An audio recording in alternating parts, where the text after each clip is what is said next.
Жеңше, ана қонақтарымыз қашан кетеді? Ана кісі өше қызық қой, мен щеткамен түсіп жүр ғой. Ой, сол бәріміздің щетка, мочалка бәрі кетті ғой.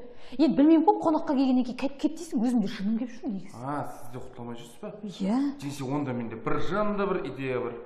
Қандай? Немене, мен сізге мешать етіп жатырмын ба? Иә, мешать етіп жатсың. Қашанғы жатуға болады?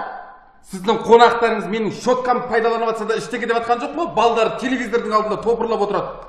Енді қонақ олар, қызықсың. Оларға кет деп айта алмайын. Мақұл, мен ақ кетейін. Сосын қонақтарыңыз да кетеді. Өзіңіз жалғыз қалыңыз осы үйде. Қалам. Неменеге қалмайды екем? Кетті жеңше. Шай қайнат, шай қайнат, шай қайнат, қуғыншылар айғайлап, айғайлап